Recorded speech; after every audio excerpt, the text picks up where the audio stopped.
Welcome to the Zono Sports Show, where you know Zonos. Tailgate, tailgate, tailgate. That's what we all want to do on Saturdays and Sundays, right? If there's a football game on, well, the NFL season's back. Fantasy football is back. That means we'll have people talking about how bad their team's doing, literally and figuratively if you're talking about online. However, let's take a moment to realize and pay tribute and homage to the fact that there were people affected by Hurricane Irma in Florida this past weekend and through the coming days through the state of Georgia as well. So just definitely take time if you know about somewhere you can leave a charitable donation to help with relief from those catastrophic natural disasters. Please take the time to do so. So definitely prayers and thoughts are with the people who were affected by Hurricane Irma and Hurricane Harvey in both Florida and Texas as well. Now, opening night last week on Thursday featured New England-sized surprise. Now, the Patriots lost to the Chiefs 42-27. Everybody was surprised. On ring night, that's when the Patriots and Tom Brady decided to come out and lose on ring night. It happened. Why did it happen? Alex Smith, he balled out. The man heard whispers about some kid from Texas Tech supposed to take Mr. Alex Smith's spot this year. Did you draft Patrick Mahomes? But he says, whoa, not so fast, as Lee Corso would say. Game day will be here this week, but I'll hold off on that. Alex Smith, 28 for 35, 368 yards, 4 TDs. The man played like a god on a football field. Alex Smith, let's not forget, he was the original BCS Buster at Utah with Urban Meyer. So he is a proven winner. Yes, I know his NFL career has been up and down from San Francisco to Kansas City. However, Alex Smith wanted to let us know that this year it's still his team.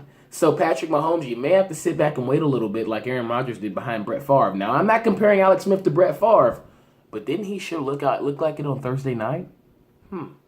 Kareem Hunt and Tyreek Hill, they are two nitro boosters using nitro fuel. Tyreek Hill, 7 catches for 133 yards and a TD. Kareem Hunt, 145 rushing yards and 98 receiving yards. These two guys, they're like human joysticks. We see that term thrown around a lot on TV. It's verbiage used for individuals who are shifty, fast, who've got juke moves. Well, Tyreek Hill and Kareem Hunt, they both got him. Kareem Hunt, why are we surprised at this rookie? At Toledo, he did the same exact things on the football field while he was a running back for the Toledo Rockets. So, of course, he's going to come into the NFL and definitely succeed and be a viable asset to any team he's on. I'm not surprised at all.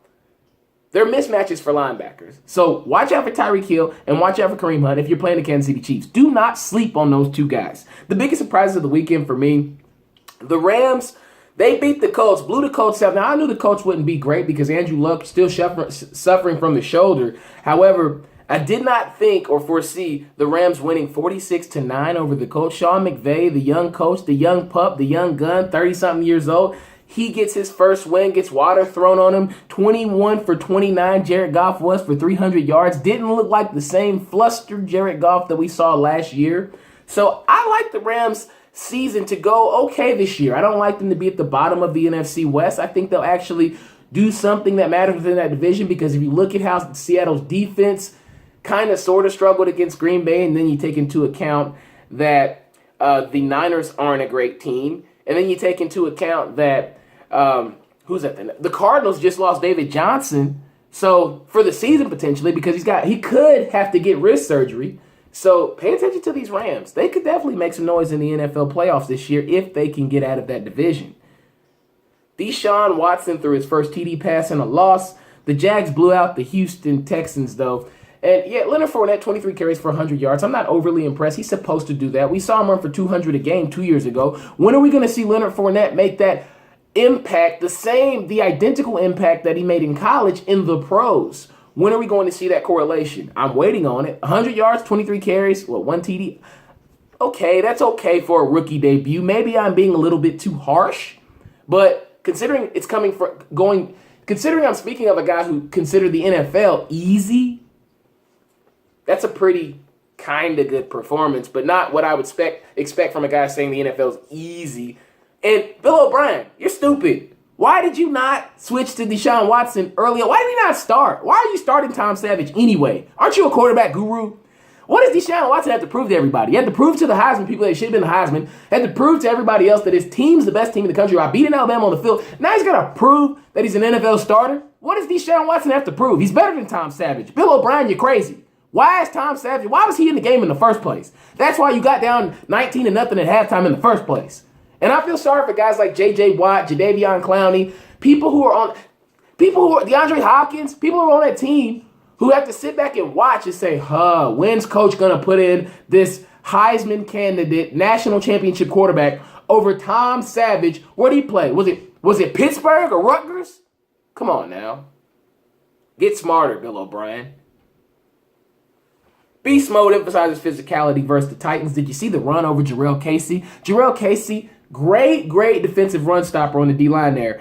But 18 carries for 76 yards always come with a boom when they're coming from Marshawn Lynch. Welcome back to the NFL. And the Oakland Raiders look good, too. They got the defense and the QB. Derek Carr threw for almost 300 yards. Great passer rating. Marcus Mariota, the one scamper on the ground for a touchdown. Not overly impressed with the Titans. I don't see them having a great season like everyone thought, just based on Sunday's game. Don't really like the outlook for the Titans. I think they'll be an average middle-of-the-pack team because Oakland, for sure, is a formidable contender in the AFC. Cowboys give up chump change to the Giants. They only scored 3 points. 19-3, the Cowboys won that game. Zeke, he could play all year simply because he actually got a temporary restraining order that was placed by the courts on the NFL, so they can't suspend him. He could play all year long. May not have to serve any games. Jerry Jones, money talks. Walks. So Jerry must have took care of something, pulled a few strings. He's the puppet master, the marionette master.